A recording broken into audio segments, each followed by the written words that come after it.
আসসালামু আলাইকুম, শিমুরানা ব্লগসে আরেকটি ভিডিও দেখার জন্য আপনাদের সবাইকে স্বাগতম জানাচ্ছি।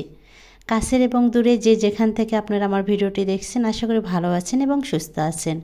তো আজকে আমি সারাদিন কি করলাম সেটি আপনাদের সাথে শেয়ার করব। তো ভিডিওটি ভালো লাগলে প্লিজ সাবস্ক্রাইব, লাইক, কমেন্ট এবং পাশে থাকা বেলটি অন করে দিবেন সর্বপ্রথম নোটিফিকেশন পাওয়ার জন্য। আজকে আমার সকালের মেনুতে ছিল ডাল ভর্তা। আর সে ডাল ভর্তাটা আমি লবণ, হলুদ আর একটু মরিচ দিয়ে সিদ্ধ করে নিয়েছি। এখন আমি পরিমাণ মতো পেঁয়াজ কুচি, রসুন কুচি আর ধনিয়া পাতা কুচি দিয়ে নিলাম। এখন আমি পরিমাণ মতো শুকনো মরিচের গুঁড়া দিয়ে দিলাম। এখন দিয়ে দিচ্ছি আমি সরিষার তেল। এভাবে ডাল ভর্তা করলে কখন যে এক প্লেট ভাত শেষ হয়ে যায় আপনি বুঝতেই পারবেন না। বাসায় যদি মাছ মাংস না থাকে আপনারা কিন্তু এভাবে ডাল ভর্তা ঝটপট বানিয়ে নিতে পারেন। এই তো রেডি হয়ে গেল মসুর ডালের ভর্তা। এখন আমি গরম ভাতের সঙ্গে খেয়ে নিব। এতটাই দুর্দান্ত মজাদার হয়। তো আপনারা যারা এখনও এইভাবে ভর্তা করে খাননি, একবার হলেও বাসায় ট্রাই করবেন।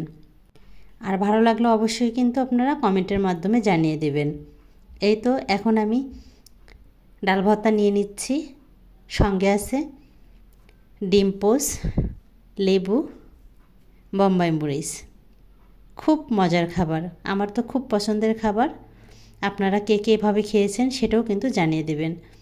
আর আপনাদের কাছে আমার একটি রিকোয়েস্ট থাকবে, যদি আপনাদের আমার এই ভিডিওটি ভালো লেগে থাকে প্লিজ আপনারা যারা এখনও সাবস্ক্রাইব করেননি, সাবস্ক্রাইব করে পাশে থাকা বেল বাটন অন করে দেবেন সর্বপ্রথম আমার নোটিফিকেশন পাওয়ার জন্য। আর আপনারা যারা সাবস্ক্রাইব করেছেন আপনাদেরকে অনেক অনেক ধন্যবাদ।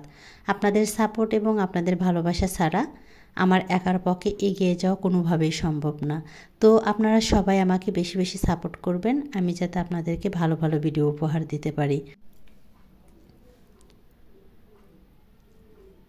আর এদিকে দুপুরের মেনুতে গরুর মাংস ভুনা করে নিচ্ছি।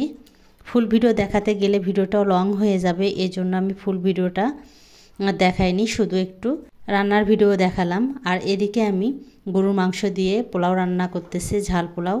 ঝাল পোলাওটা আমাদের পরিবারের সবাই পছন্দ করে, তাই একটু ঝাল পোলাও করে নিচ্ছি।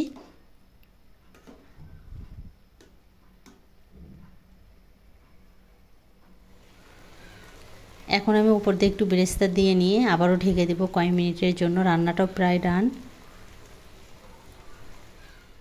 বিকেলের দিকে একটু ছাদে আসলাম, এখনও প্রচণ্ড রোদ ছাদে। এর ভিতরে আমার ছাদে একটু কাজ আছে তাই চলে আসলাম। আর দেখেন ভিউটা কত সুন্দর, সুবহানাল্লাহ, মাশাআল্লাহ। এরকম নীল আকাশ দেখতে আমার খুব ভালো লাগে। আপনাদের কাছে এরকম আকাশ দেখতে কেমন লাগে প্লিজ কমেন্টে জানাবেন। দেখবেন অনেক সময় মন খারাপ থাকলে এরকম আকাশের দিকে তাকিয়ে থাকবেন, মন ভালো হয়ে যাবে। 10-15 দিন আগে এই কচুরমুখী থেকে একটি চারা লাগিয়ে দিয়েছিলাম, সে গাছটাও বড় হয়ে গেছে। আবারও আমি দুটি কচুরমুখী থেকে চারা করে দুটি টবে লাগিয়ে দিচ্ছি। এভাবে কিন্তু আপনারা খুব সহজে কচুরমুখী থেকে চারা করে গাছ লাগিয়ে দিতে পারেন। আর আমি তো গাছ পাগল মানুষ, আমার গাছ লাগাতে ভীষণ ভালো লাগে। তো আপনারা কে কে গাছ লাগাতে পছন্দ করেন প্লিজ কমেন্টে জানাবেন।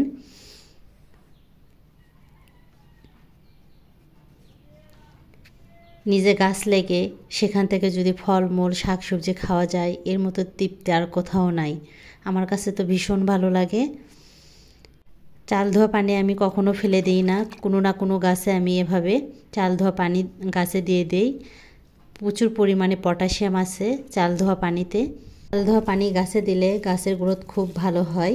আজকের মতো এখানেই বিদায় নিচ্ছি। সবাই ভালো থাকবেন, সুস্থ থাকবেন, নিজের প্রতি যত্ন নেবেন। আর আপনারা সবাই আমার পরিবারের জন্য দোয়া করবেন। আল্লাহ হাফেজ।